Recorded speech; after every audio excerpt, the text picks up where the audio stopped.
Anyway, let's talk about Heathendog Shadowrun Extravaganza of Excitement, no dachshunds allowed, based on 1st and 2nd edition rules. Yeah, Not my thank you very best much. transition. No, that's all right though. I liked it. It was good. Hello everyone. We're going to talk about Shadowrun Archetypes today. Now, in my last 2 segments on Shadowrun Archetypes, the first one I talked to you about the bad ones, the archetypes that either no player wants to play or no GM wants to have in their campaign. The next one I did the fun ones. These are ones that the archetypes that are really, really fun to play, and really you should play them.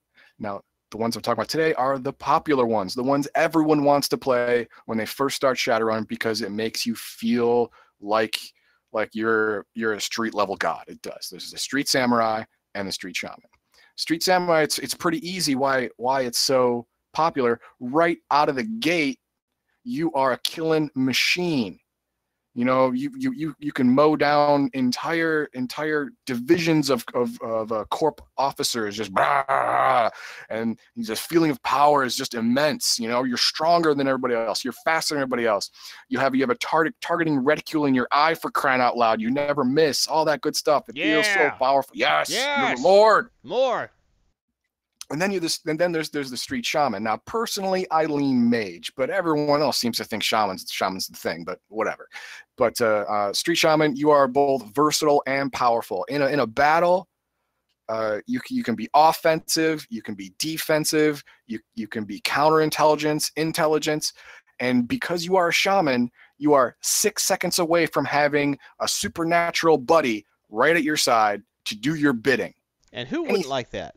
I know, right? Suddenly you're in the street, and you get jumped by about 24 street thugs. Now, sure, you're powerful, and you could probably take out half of them before they even hit you, but they would probably overwhelm you with numbers, until you summon up from the ground an urban spirit that it forms itself out of plasticrete and metal from the street lamps and stuff, and it's like 10 feet tall.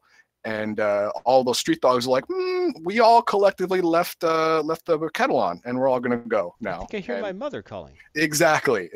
So yes, it's freaking awesome. Everyone loves them. Let's go to the samurai. Now, what's all the good stuff about samurai? I mean, I said the whole thing where you can start out of the gate just super powerful. The reason being is because you build your own body. You fill up your body with chrome. Oh man, you can get stronger, faster, more durable. Bullets bounce off of you. You can see in the dark. You can see heat signatures. You can have freaking Wolverine claws if you want. Yeah, because that's not cheesy or anything. No, do that. No, that's original.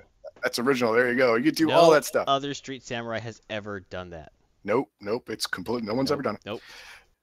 You can overcome all of your low attribute scores. If you decided to put your attribute priority real low, all of this tech you're putting in your body will overcome that. And I get into that in my example later on. But you're also if you're standing around all your buddies and they're not Street Samurais, you are the toughest guy in the room.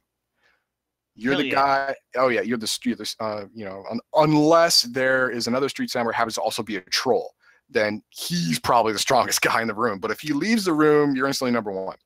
And your body is built to absorb damage. You can stand in a firefight longer than anybody else. This is the truth. And this is what all these things make him extremely attractive to a new player. Now let's go again to my example samurai, how he's going to build up his body. Now, this is going by 1st and 2nd edition rules, so the attributes are a little different than the current edition, but even if you play the current edition, you will get the gist and you will understand this. Let's say Sammy, he decided that he wanted to be a Street Samurai. He got himself a whole lot of money, and he's going to chrome himself up. Well, he's got, let's say he used to be a street thug, so he's got a body of 4 out of 6. The attributes in this system go from 1 to 6. 1 being you're a cripple or a baby, and 6 being that is the human maximum. And let's just say he's human. He's got a 4. He grew up on the streets. He's got to be tough, so he's tough. But his strength and his quickness are both 3, which is average, which is fine. He wasn't an athlete. He wasn't a track star. It wasn't all stuff. He just, you know, he had to get tough to be on the street, so to survive. Well, okay. Well, the first thing he does, he starts with an essence of 6. Everyone starts with an essence of 6. No matter what race you are, if you're a player character race, your essence is 6.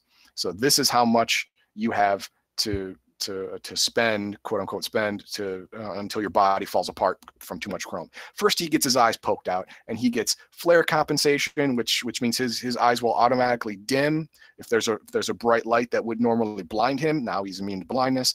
Low and thermographic vision, it means he can see just as well as a cat, and he can see heat signatures, which means let's put up smoke as a diversion. That's not going to help you because he can see you still. All right, maybe a quick description of essence, just for those not knowing. Okay, essence is basically your life force. The more artificial things you put in your body, the more tenuous a hold your life force has on said body. When you reach 0 essence, your life force does not have your body doesn't have enough naturalness, I guess, realness left in it for your soul to keep hanging on, and it just floats away, and you die. And that's it. So that's why you never want to hit 0. Is this similar to, well, it's an analog to in Cyberpunk like 2010, 2020, 2013, where they had essence, where essence was a measure, is what they used of how much cyberware you could get before you go crazy and either die or snap and kill everyone. It was also used as a measure of how human you were, how much empathy you have. Does essence also just show that? Essence also does that, and I went over the whole uncanny valley thing. Yes, where you start looking real creepy. Yes. Wait, no. You know, it's not that you look creepy, which you might, but if all of your hardware is on the inside and not visible, you can still act creepy. Yes. Yes, people don't think you act like a human anymore. And not in a charming Mr. Data way. No. It creeps you out just being around you. All right. Now, anyway, so you don't want to get close to 0 or 0.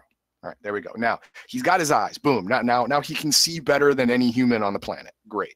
But he wants to be a little tougher. So he gets 2 levels of dermal plating. This adds 2 to his body attribute. Okay. And now he adds a smart gun link. A smart gun link makes him hit twice as much, literally doubling his chances of hitting someone with a gun. Heck yeah. Sold. And then after that, he's like, you know what? I want to be able to beat some folks up. So he gets muscle replacement. Muscle replacements, he has level 2, so it adds 2 to both his strength and his quickness.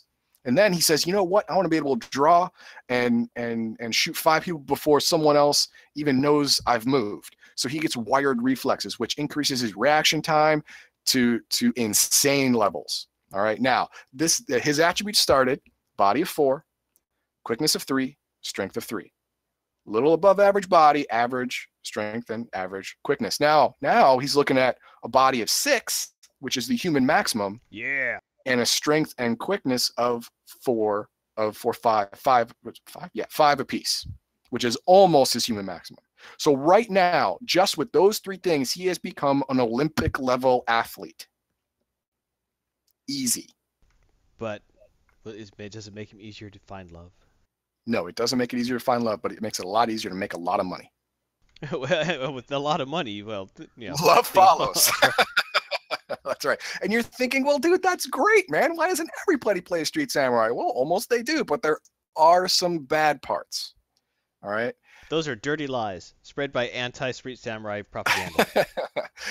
All right. The thing is, in combat, he is a god. He is everything you ever wanted a man or woman to be. Outside of combat, well, he spent all of his money and all of his attributes and his skills were lowest priority. So outside of combat, he blew all of his skills on gunfire and combat axe and driving his car, and that's it. I mean, he's lucky if he can freaking read. All right. I mean, he just did not have time to learn anything else. And against mental magical attacks, he is weak because what attributes he had to put into physical stats to make him a god in combat. So his mental stats have suffered. I'm not saying he's mentally deficient. I'm just saying he's below average in 1 or 2 of these categories, which makes him a little magic pincushion. And of course, he might be your guy to help you shoot through the defenses, but he's not going to be the one hacking the terminal, or even trying to, or thinking to look underneath the keyboard for where someone wrote down the password. Yeah, no, he wouldn't be doing that at all. And the last bad thing about this is all that Chrome cost bank, a lot of it. You spent all your money on cyberware. You got enough money left for a couple of guns, maybe a Cool bad trench car. coat. No, not even a cool car. A bad cool car. trench coat. Get a cool trench coat. Okay, cool trench coat. Sure enough, a Hyundai or something similar. Little Daewoo. And yeah, Daewoo, and about a 1-bedroom apartment, and that's about it. You got nothing. You better go make money right now because you need it. Yeah, you either better score some jobs or find a roommate. Exactly right. Now, you would think the opposite of the spectrum would be the Street Shaman, but it's not. One would think, but they both do have street in their name. Exactly. And the reason being is because, on the street combat, these guys are bananas. All right. I thought you just said the Street Samurai were bananas in combat. No, these guys are the same. Like I said, these two are the popular ones. I mean, if you just want shoot 'em, kill, then the Street Samurai's your way. But if you do a little bit of a thinking man's game, the Street Shaman is just as good. See, that's kind of funny because in almost every Shadowrun group I was in, no one played a Street Shaman. They looked at it, looked at the Street Samurai, said, "Why am I going to be some tree hugger when I can get laser eyes?" No. Gun? No. See, that's why I put in the Street Shaman archetype. There's also a Shaman archetype who is all nature loving crap. No. The Street Shaman is an urban shaman. He's a shaman of the streets, so he doesn't have all that granola crunchy crap in him. That's true. Yeah, there you go. So with spell allocation from the beginning, you get a certain number of points to buy spells in the beginning. With this good allocation, you can literally do anything. And I'm gonna get in that later. Now, spirits, oh my god, the reason people like shaman more than mages, even though mages call up elementals, they have to call them in advance. They have to have them on standby. You have to do this giant long and involved ceremony, consuming lots of ritual materials that cost thousands of new yen for each rank of spirit that you want to bring, and then you have to roll, and then boom, you get them. They're much better in almost every respect than a nature spirit, but it takes so much money and time to bring them about. A Street Shaman, it takes 1 round. Humana, come to me. Boom, there he is. Dang. He's your buddy. He's there right now. He's got powers. He's got strength. He's got brute force. He can manifest in the world and crush someone's skull if he's strong enough. He can do all that stuff. It's great. They're just plug and play. Boom, boom. There you go. Got myself a spirit. And is there a price to that? There's nothing. Nothing. It costs no money. It costs no preparation. No nothing. The only, if you can call it that, a downside is whatever terrain you are in is the kind of spirit that you call. If you're inside a home, it's a hearth spirit. If you're in a park, it's a nature spirit. If you're on the street, it's a spirit of man. Stuff like that. You can't call any spirit you want. You can only call the spirit that resides in where you're at. Well, that makes sense. But really, I mean, when you think about it, having that be the drawback of snapping your fingers and having instant supernatural backup, sold. I get it. Now, the last thing with is all around strong defenses. These guys are strong physically. They're strong against magic. They can hurt samurais just as well as they can hurt mages. And I'm going to show you why with their spell allocation. Yeah, show me, please. I'm going to show you. Here we go. Now, if in first and second edition, if you take magic, your tech tree, which is money and magic, at the highest priority you can, you take human as your race. You take magic as your number 1 priority. Your number 2 priority is 50 points in spells. And this is just an example I whipped up in literally 4 minutes. This is 4 minutes of thought.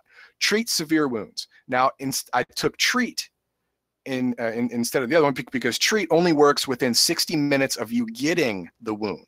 After that, it's a different spell, a harder spell. But you're in a Shadowrun group. People are getting hurt right in front of you. You're getting hurt right in front of you. You're going to heal it immediately. Yeah, so you're not a doctor. You're trying to be a trauma surgeon. Exactly. Your triage. Well, boom, done. He's also there you a go. doctor, but you know. Well, I understand. Yeah, everyone understands. Now, I got chaos and mask. These are your illusion spells. Chaos screws with everyone's senses. Well, screws with one guy's senses, so he can't see straight. He gets minuses to everything. Mask is you can actually change what you look like. Ultimate Infiltrator. It's great. Now, I have these all at rank 4 because these are not heavily resisted. I mean, chaos is resisted, but if you throw it on a street samurai or a guy who's really chromed out, you can bet that his willpower did not get a lot of attention during character generation. So that 4 is going to be just fine. Now, the next 3, control thoughts, barrier physical, personal, and barrier personal mana, these I have all 6 because these are important to work and work well. Control thoughts, you actually cast that on someone, you tell them what to think, and they think that way. They're going to help you of their own caged will. It's great. It's better than a Jedi mind trick. A Jedi mind trick only puts a thought in someone's head like, maybe this is a good idea. No, you're putting the thought in the head that you are definitely thinking this right now, and you love me no matter what. Oh yeah, these are all true facts. That's always fun to do. Oh yeah, and this personal barriers, the physical and mana, the barrier for physical. If you're in a gunfight, a personal physical barrier. The reason I put in the personal in there is because every caveat you put in there in the spell, it brings down the drain. So and of course, drain, I explained in the magic one, is when you shove magic through your body to channel it to create a specific effect, there can be a strain put on your body. Busted blood vessels in your eye, little miniature muscle tears, and these are accumulated damage by casting spells. So the more short in scope a spell, or small in scope a spell is, the less damaging it is through your body. Now, the personal barrier only works on you. You can't put it up on anyone else. And it's only for physical things for the first spell, like, say, bullets or swords or Street Samurai with totally non-cheesy, non-copywritten Wolverine claws. Exactly. So you want this thing to have as many successes as possible, because every success takes away a point of damage from the incoming attack. Now, the personal mana barrier is, let's say you're fighting a shaman or a mage or someone else who's casting crap at you. Then you put up your mana barrier, and it has just as much reduced strain as the other one, but it'll stop any spell. It'll stop someone from attacking you astrally. It'll stop a spirit from attacking you astrally, because in astral space, a mana barrier is completely opaque. You can't see through it. You can't target. You can't cast through it unless you break it first. Now, I added in a general mana barrier, because if there's a mage on the opposing team, you may want to cover your entire team from this guy, because he could have an area effect magic. That maybe will put all you down. So you put that mana barrier up. It's a little weaker, sure, yes, but everyone else is going to be very appreciative no matter what. Now, the increased attribute, willpower and body. Now, willpower is what you use to resist drain. Okay. Now, increased attribute come in 4 flavors: 1, 2, 3, and 4. Well, I always get 4. Increased attribute plus 4. Boom. Your willpower from 6. Now it's 10. You're resisting drain like a mother. There is no drain that's going to hit you. You're going to be able to cast spells all day long. All you have to do is bind that to a spell focus, put it on your body. You don't have to worry about it. It's permanent. You touch it to turn it on and off. It's great. Increase attribute body. Well, you probably spent a lot of your attribute points on the mental side of things and not so much the other way. So if a bullet actually did hit you, it would tear through you like tissue paper. Oh, increase attribute plus 4 body? Pff, not anymore. You had a body of 2 because you spent all your time in the dusty old basement of a library learning magic. Well, guess what? You're now you are instant Schwarzenegger. Boom. I like that. And you only need 1 point in this, because you only need 1 success, and it's not resisted, because obviously you're not going to resist the spell that's going to help you. So you can actively turn off your resistance. So you only need 1 success. There you go. And you win. Now, I took antidote because, gases, poison darts, stuff like that. You're going to want to hit that crap immediately. Boom. Now, I got severe because deadly, the drain was a little too high for my taste. I could really get hurt doing that. Severe was much more manageable, and really, there is no corp in the UCAS that is going to use deadly toxin on someone who invaded their property. Okay, there are laws. If they're sensible. Yeah, there are laws about this kind of I stuff. don't know. There's a limit. I think that if you've been bothering them enough, that they would do it, and then your body would be poured in the foundation of their new building, and they'd Yeah, never find it. that is possible, but But you've worked your way to that area. Yeah, That's you not worked your way. starting Yeah. salvo. No. And then Power Bolt and Mana Bolt both maxed at 6. The reason I did this is because these are your only two attack spells I took. Power Bolt is a physical spell. It's pew pew. It's like a physical burst of energy, like a little Kamehameha bolt. Boom. You hit mages with those things. You hit riggers with those things. You hit deckers with those things. Mana Bolt is a psychic attack, just as powerful, but it's resisted by willpower. So you hit mercs with that. You hit street samurai with that. You hit guys who obviously spent their entire life in a gym with that stuff, and they're gonna go down. They're gonna hit the floor like a prom dress. It's gonna be great. Boom, boom, boom, boom, boom. This is a starting character, and he has so much utility. He's useful before combat, during combat, after combat. Excellent. Hey, if you want to make your game master cry, you know how to do it. Yes, exactly. But of course, there is a bad side. And what is this bad side? Well, for a shaman to really be effective, he has to be at least a little prepared. If he's taken out in the first round by, say, a sniper, he's dead. He didn't have any of his defenses up. He didn't have anything ready. He didn't know there was going to be a combat because combat happened after he was dead. And so he's squishy. So he's squishy against things he doesn't see coming. If he doesn't see it coming, he can't defend against it. Okay. Out of their element by by a street samurai or someone, jump from behind, a hidden shaman, or even a landmine. Tick tick tick, boom. He didn't have time to put up his defenses. So there you go. He's squishy for that. Now, out of their element, they are weaker. Now, shamans have to take a totem. All right. Now, each totem gives you bonuses and minuses. Sometimes there are bonuses for time of day. Sometimes there are minuses for the environment you're in at the moment. There is one totem, a coyote totem, that does not give any bonuses, does not give any minuses, and does not care what you do. You're a coyote. You're a loner. You can do anything you want. But the bonuses, kind of interesting as a totem. Yeah, the bonuses for some of these are really cool. Like you get +4 dice whenever you use any spell from this category. What? Yeah.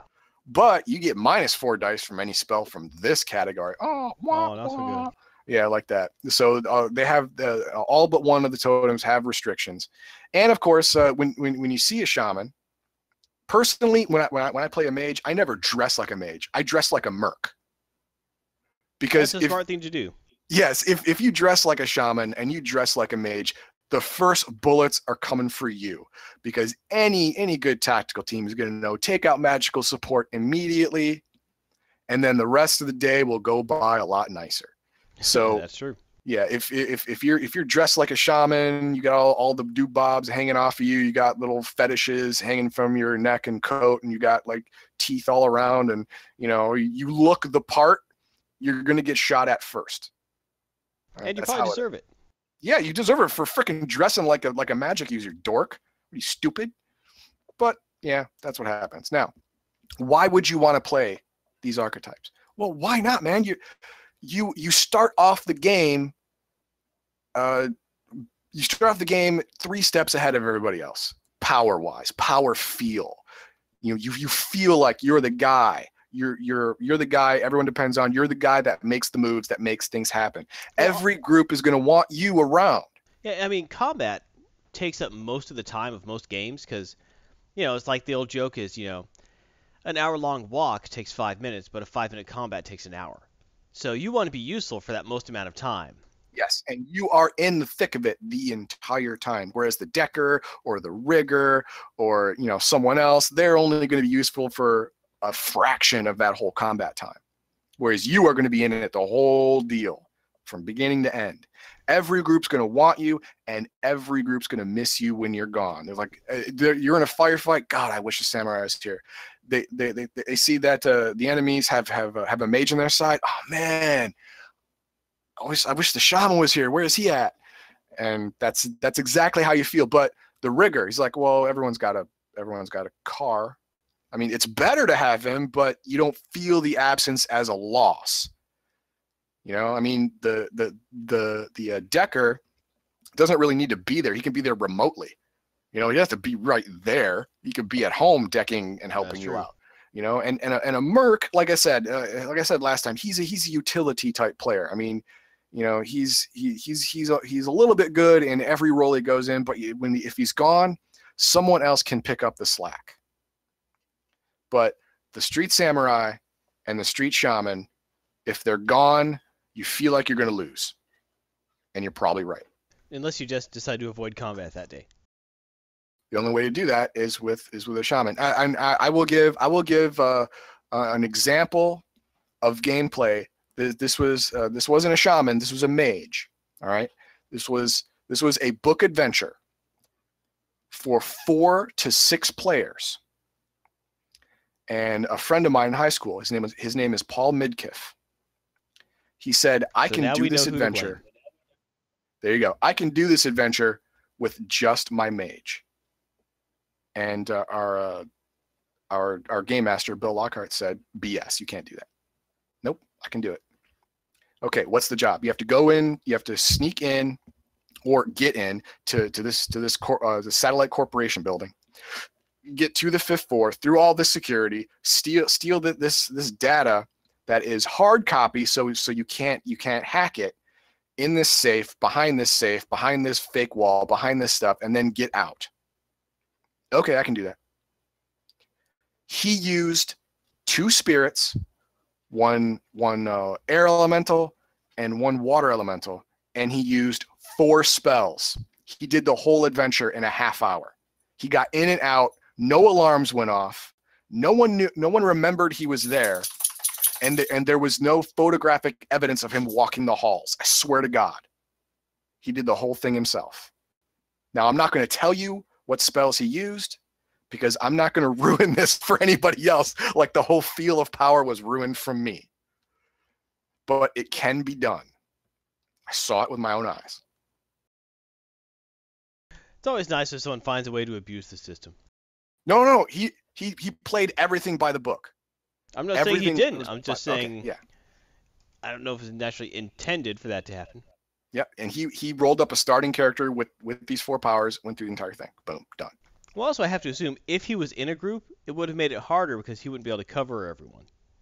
Exactly right. Yeah, he wouldn't be able to use these specific types of spells because he made all of this for personal. You know, like I said, the more caveats you put on a spell, the more you focus it, the less drain you take. So the less fatigue goes into your body. So he was able to keep up 2-3 spells at once. He was able to give 1 spell to one of his elementals to hold on to maintain for him while he casts another one.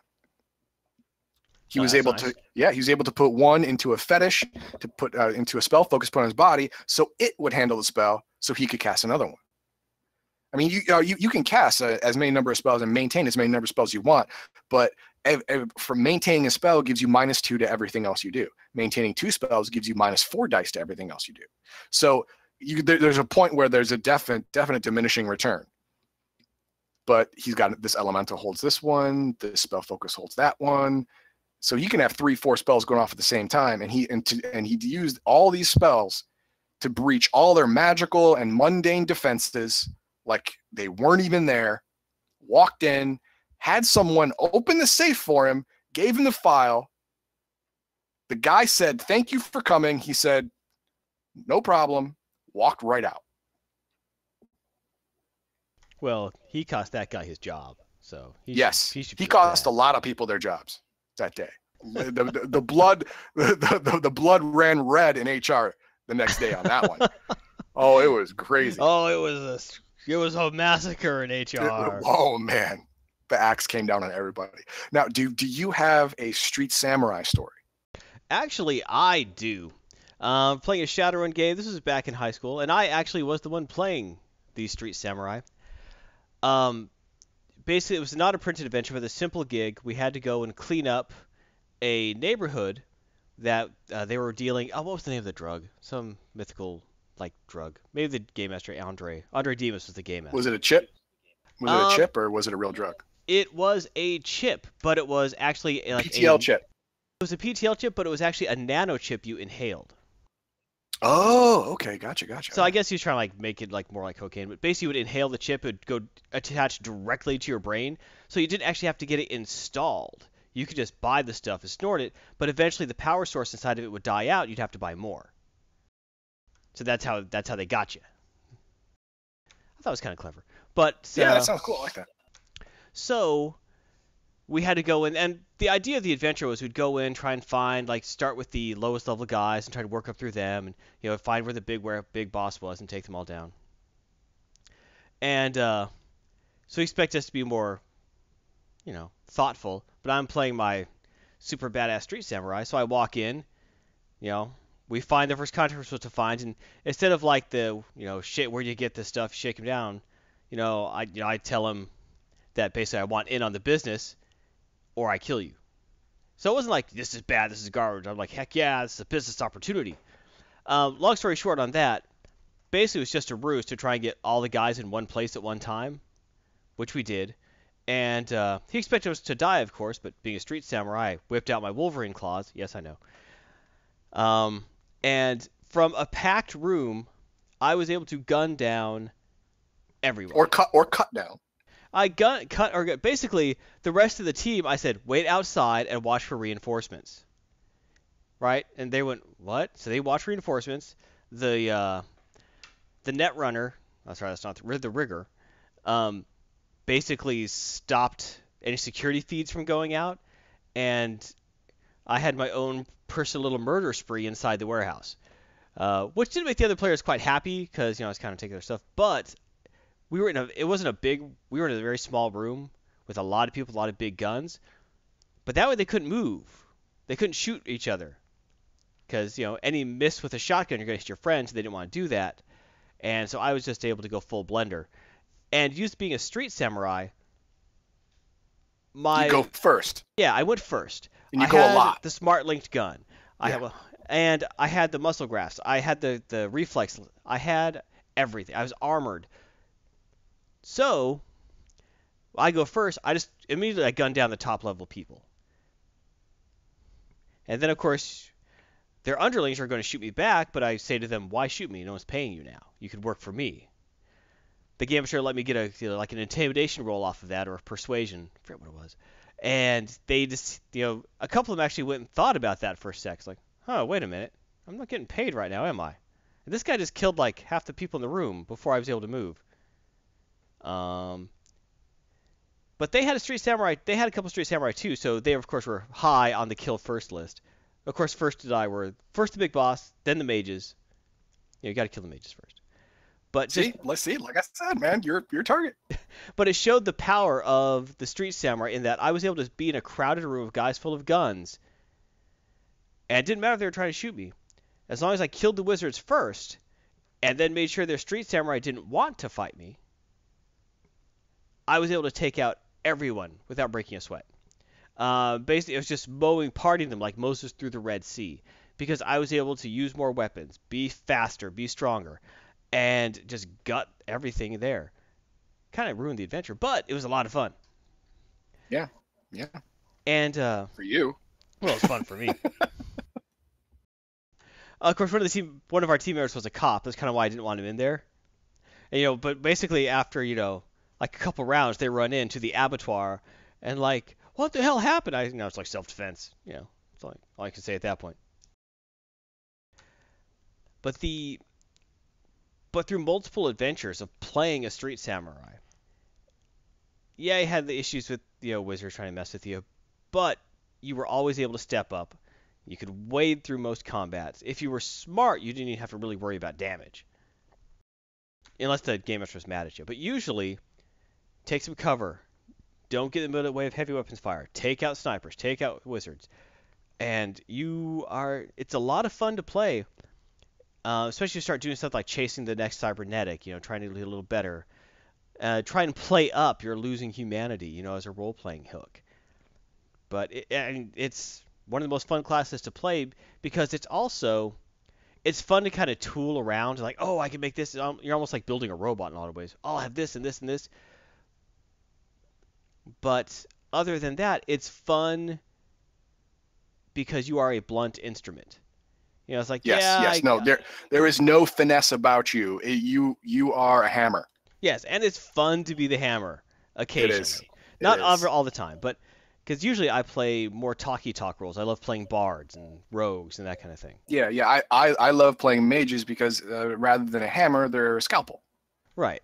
You know, you can choose to only do this and no one will see you. That guy died and no one knows how it happened. Where if it's a street samurai kills one guy, everyone knows how that happened because there's blood everywhere.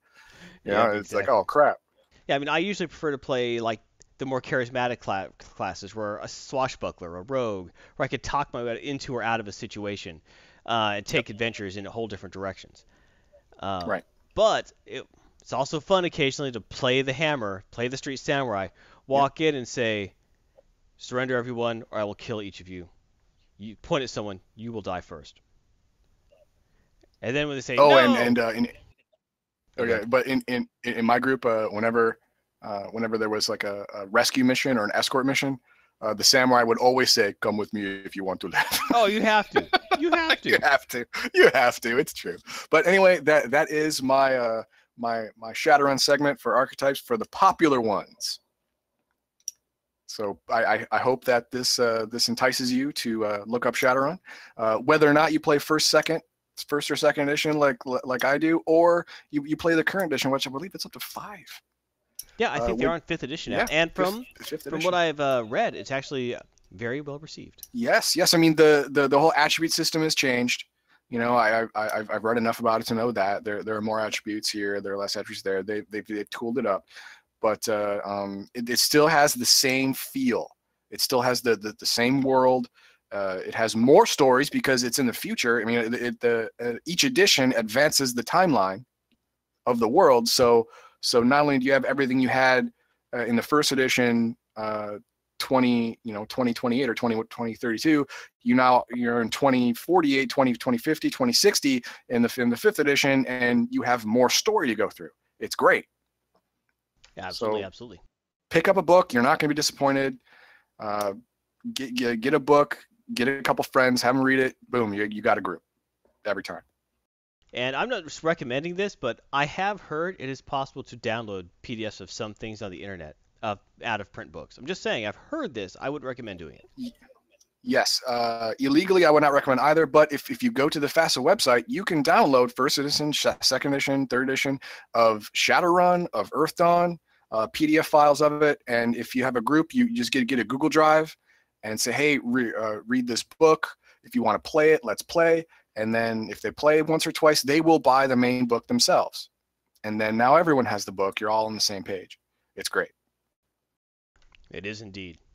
Well, thank you very much, Heathendog, for that exciting rundown of the most popular, and I would support that, archetypes within... Is it archetypes? I think it's archetypes. It's archetypes. Within Shadowrun First Edition. You're welcome, Garthon. All right. So, as always, make sure to check out Heathendog. You can also check out his streams throughout the week where he streams Star Trek Online. You want to talk a little about that?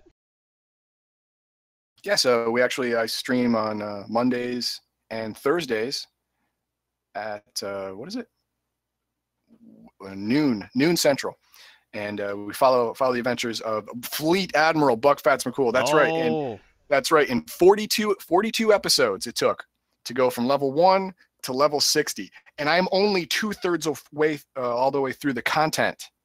So there's so much content left to do at max level. But I'm telling you right now, the way they revamped combat, once you hit level 60, the enemies become no joke. So Buck McCool is now a Fleet Admiral? He's a Fleet Admiral who dies a lot more often than he used to.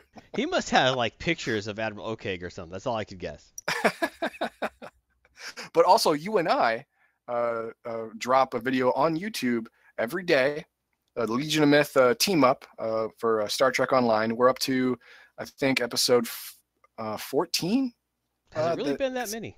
Well, I don't think they've all dropped yet. I think Monday is going to be episode 14. But yeah, and what we do there is we go through Foundry missions. Foundry missions are player-made content approved by STO, and it has their own stories. They're allowed to use old characters, established characters, copyrighted characters, because they know that Star Trek's going to own their content anyway. So they can do whatever they want with it.